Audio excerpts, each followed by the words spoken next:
Hello, hello, and welcome to the Rock Metal Podcast. I'm your host, John Harris, and today on Rock Metal Podcast, we have Carcass. They have a new album called Torn Arteries, which is released on September 17th via Nuclear Blast Records. Right now, I'm being joined by Jeff to share some more information about this stellar release, his killer bass tone.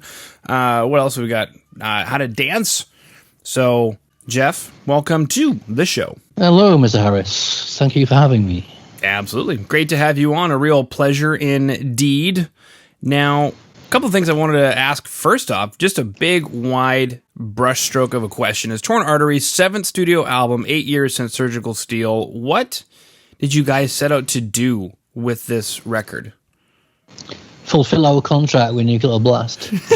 No, I mean, when we signed to the label, they actually gave it was a two-album deal or with an option, and I think it was just a case of let's make another album. I mean, it's as simple as that, you know. I don't think we set out to achieve anything except make. We set out to make a great Carcass album.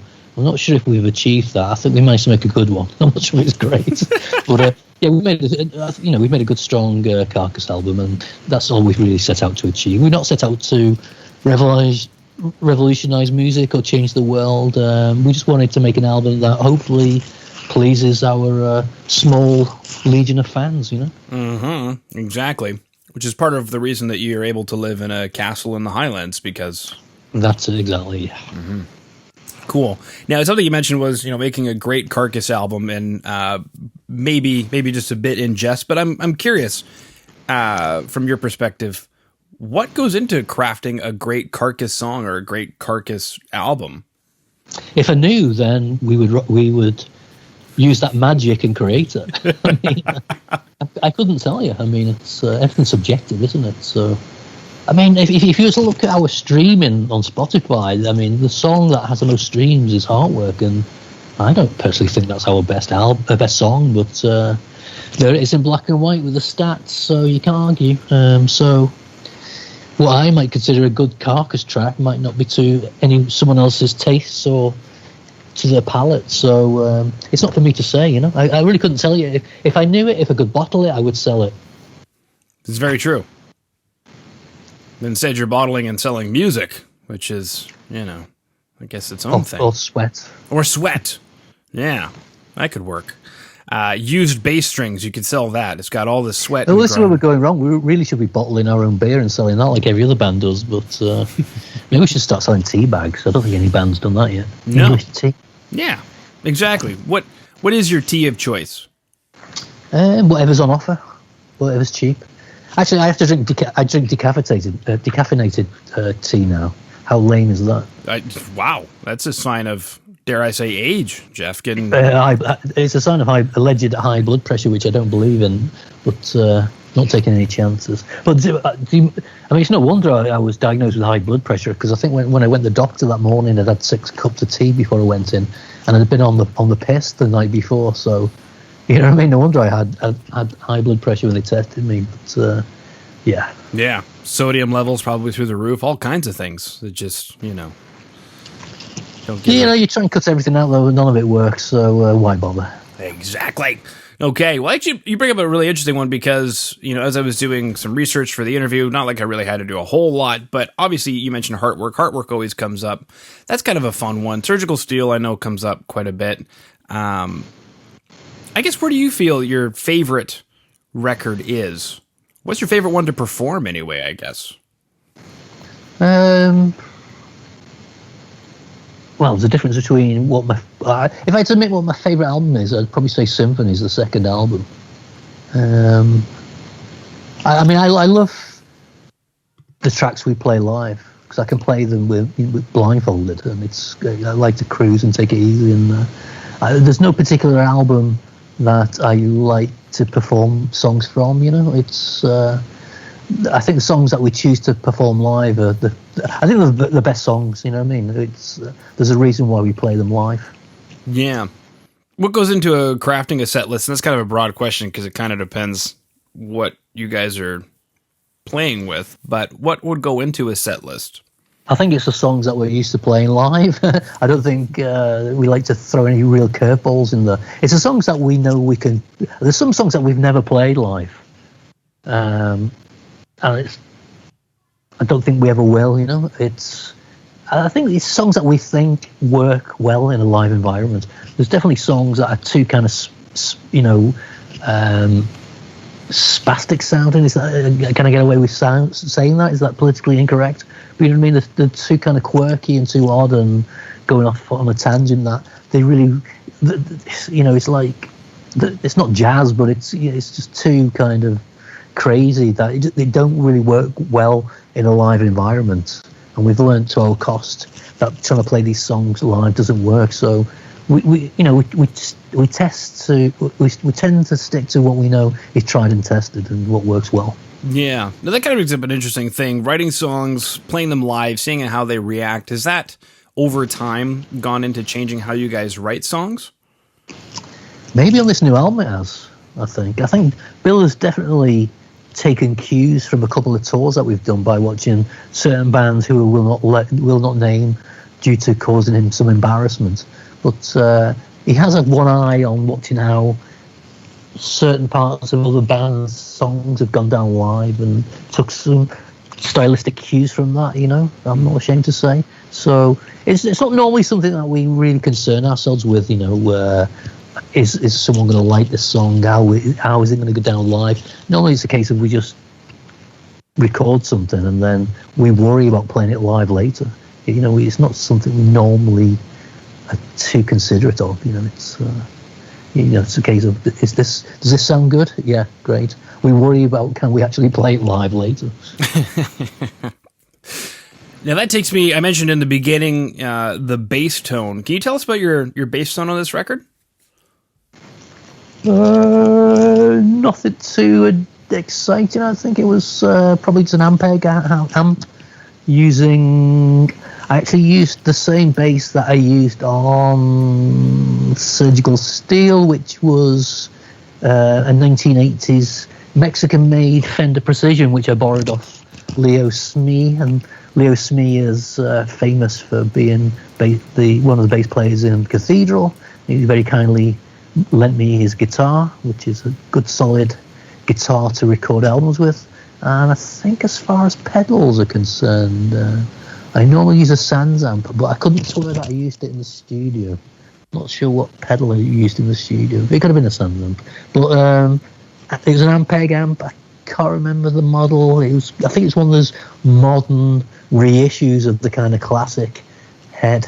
So yeah, kind of pretty simple, belts and braces, solid, trustworthy kind of, setup. Fender Precisions are really good for recording with. I don't use one live, but they give out a really good sound in the studio. That brings up kind of an interesting question. Live, then, how does that change for your tone? I mean, just that when you put anything under the microscope in the studio, it's a lot different from playing live. You get anal retentive about how something sounds. So the Fender just sounds a lot better than the bass I use live. That's as simple as that. But the bass I play live looks cooler. Well, that's definitely, you got to look cool. And that's always more important, as you can imagine. Mm-hmm. Yeah. I mean, you got a mosh pit in front of you of, people who are questionably conscious and they want to look up. And the bass I play live is heavier, so if I have to hit anyone around the head with it, then, it does more damage. This is true. This is good. And you sell them off to Kelly's Meat Emporium. That's the one. Sadly it's closed down now. It used to be a shop around the corner from me. It's gone now, sadly. Oh, is that like a COVID thing? No, it's pre-COVID actually. It was there. He had a really good reputation as one of the. It was in the local paper for being in the top 10 of butcher shops. And then one day I noticed it was boarded up, and now sadly it's gone. Wow. I wonder if the publicity got them so much business that it was the blessing that took them out. No, I think they probably got a visit off the local council health inspectors and got shut down. Well, then, that's a different story altogether. I'm curious, though, what inspired writing a track about that? I guess it fits the record. I mean, the song title itself is more symbolic. The song is not about a butcher shop. It's more to do with death and the inevitability of it. And I think it's symbolic because it's a sign of the times that shop closed and just died a death.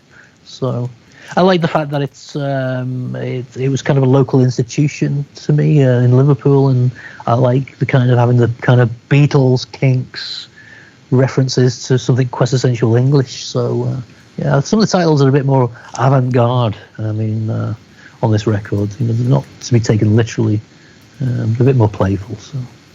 Well, they definitely are. I mean, I was looking at the track listing and I was wondering how much of this, for example, you mentioned the Beatles. We've got Eleanor Rigor Mortis, which would be a jazzy little callback to... Yeah, I mean, it's a lovely title that Ken or Bill came up in the 80s that they thought it was too stupid to use, and I thought, yeah, why not?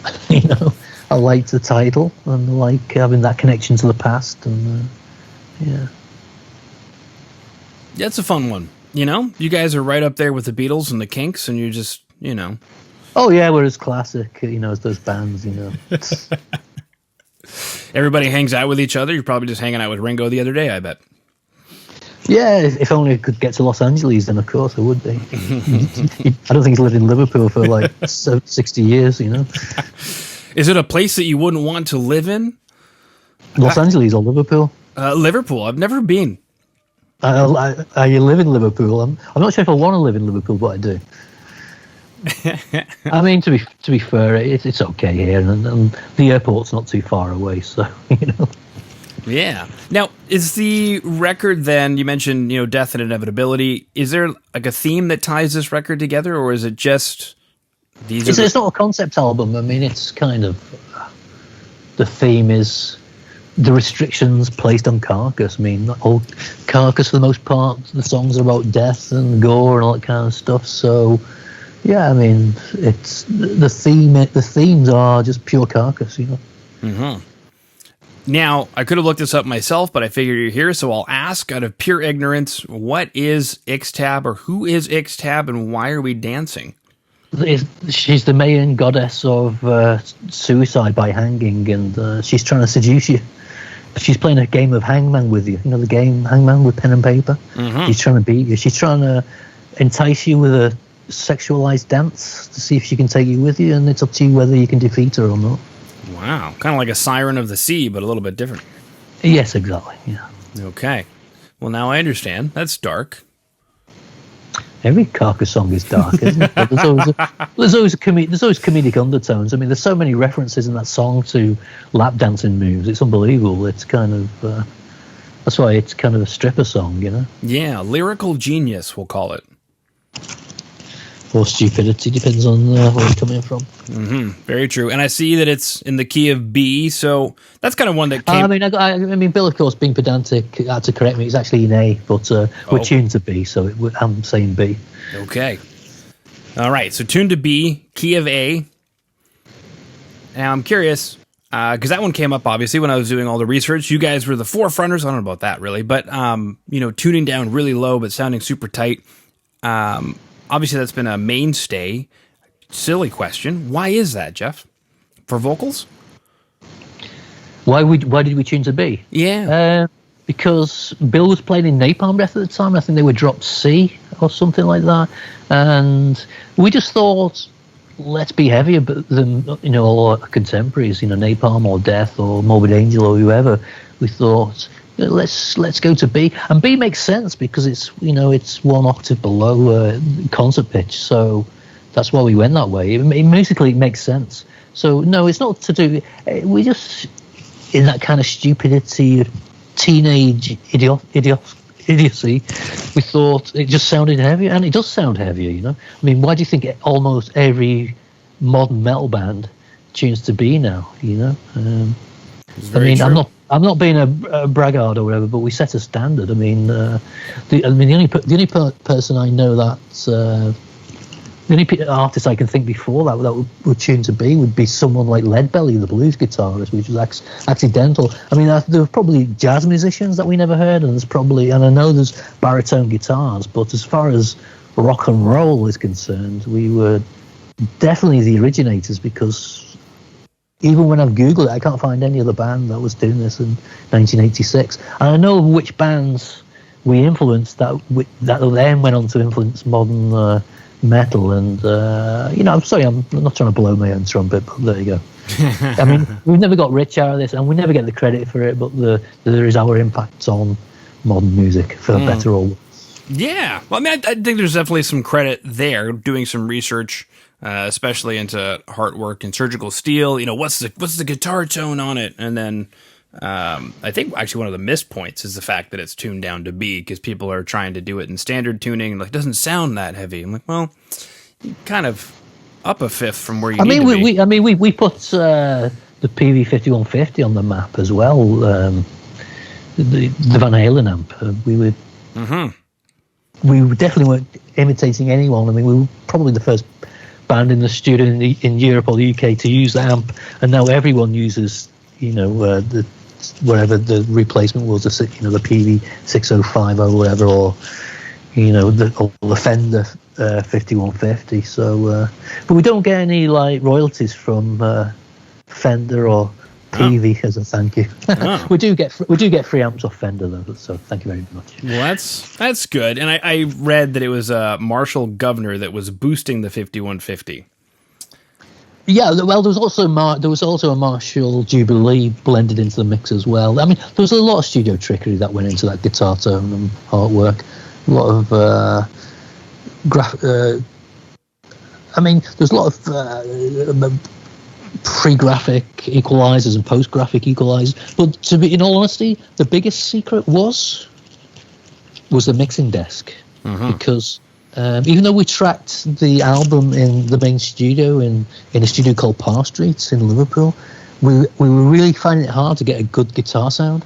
So what we did is we went to the small demo studio where we recorded a demo, which was upstairs. It was the cheapest studio. We went upstairs and we got the guitar sound instantly. And what's funny is a lot of bands went to that studio afterwards, and they never probably because the producer Colin Richardson didn't remember it himself. But the secret to that guitar sound was the desk. It wasn't it wasn't an SSL, it wasn't a Neve desk that we were using downstairs. I can't remember what model it was. It was a kind of relatively cheaper desk, and that was the secret to that guitar sound. And no other band could recapture the glory of it, because they didn't go to the actual studio where we recorded, the guitar track. Yeah. So there you go. Yeah. There's a bit of insightful information. Yeah. And no one can go there now because Parr Street Studios is being sold, demolished. Oh, shuckles. Yeah, preamps are important for anybody who is listening in right now and you're in a band and you think preamps aren't important. They are very important. In the studio, yes. In the studio, yes. In live, not necessarily. No. Now, something I came across in the Rolling Stone interview that you did was you'll describe the album as dad rock, and I'm a dad, so I appreciate that. Maybe go a little bit further into that. Is it this album we're chatting about that's dad rock? Yeah. Okay. It's written by a couple of guys in the 50s. Dan's 32. He's a dad with two kids. I mean, obviously that's a tongue-in-cheek thing, and I say that just to piss Bill off, I guess. But there's a lot of classic rock influences on this album, even though it's still I'd like to still got its elements or its streak of abrasiveness and nastiness. But there's definitely a lot of kind of those kind of classic bands that we like sneaking in there, So, that's why I've described it as dad rock. Well, I think a relevant side to two relevant questions is, do you guys approach making the records differently now than when you were younger? Or is it kind of just still the same? I think it's just still the same, Yeah. Does it surprise you at all to be in the outfit that you're in? Still up to this day? No, it doesn't surprise me. There's an inevitability about it. I don't wake up and pinch myself. guess I kind of take it for granted, but I don't. I appreciate the position I'm in, but it just feels natural, you know. It's just, yeah, it just is what it is, you know. It's not, I don't give it too much consideration. Okay. Groovy. All right, so today we chatted about what goes into a strong Carcass album and record, and that the top Spotify tracks were even surprising you. We chatted about decaf tea and high blood pressure. We chatted about Ampeg amps and 1980s Mexican Fender Precision basses. We even snuck Ringo and the Beatles and the Kinks in there, and a little chat about Liverpool. We chatted about Ixtab, who she is, what she's up to these days, and the dance of Ixtab. We chatted about Kelly's Meat Emporium and how it's a real place that shut down pre-COVID, probably because of the health inspector. Chatted about Torn Arteries, which is a really cool display of a vegetable platter as well. That's actually kind of cool. How did you guys make that? I guess somebody did some still photography of vegetables rotting over time? Yeah, it's an artist. His surname's Bilak. He's a Polish guy. I mean, people would know him from, he normally does the artwork for the band Ghost. And I think what's cool is it's taken him kind of out of his comfort zone, because it looks nothing like any other art he normally does, as far as I'm aware. So, yeah, he really pulled off a really cool piece. And, yeah, the idea was to imitate Japanese, I can't remember the bloody Kusotsu art, which is, you know, watching the decay and death of, normally it's a beautiful woman, but in this case it's the vegetable heart. So I thought it'd be a cool thing just for him to do a time-lapse thing, you know, with the thing decay. People expect death and decay with Carcass, so, you know, we're giving it to them, literally on a plate, you know. Only this time it's a human heart, but in the form of vegetables. That's just right. It's a play in that whole kind of, people seem to think Carcass is a vegan bullshit band, so yeah, we're playing up to those kind of those strengths or weaknesses, depending on your position. Mm-hmm. Very true. Okay, or just a decaf tea kind of band. Yeah. Okay, groovy. Is there anything that I missed? Speaking of fulfilling contracts, did I miss anything that management said we were supposed to chat about, Jeff? I think you've covered everything you need to, John. I mean, otherwise you're going to go insane. This is very true. Very true. Awesome. So, everybody listening in, you're on Apple Podcasts, you're on Spotify, you're watching on YouTube, or you're on the website, therockmetalpodcast.ca. Torn Arteries, released on September 17th via Nuclear Blast Records, available everywhere you consume music. If you come to today's show notes, or down below wherever you're listening should be today's show notes, there's going to be a couple of links to some videos that are available, such as the Dance of Ixtab with some lovely artwork, as well as a link to the band's Facebook page so you can stay in touch if you are not already. So, Jeff, that concludes my questions. Thank you so much for coming on to the Rock Metal Podcast today. John, thank you for your time. It's been a pleasure.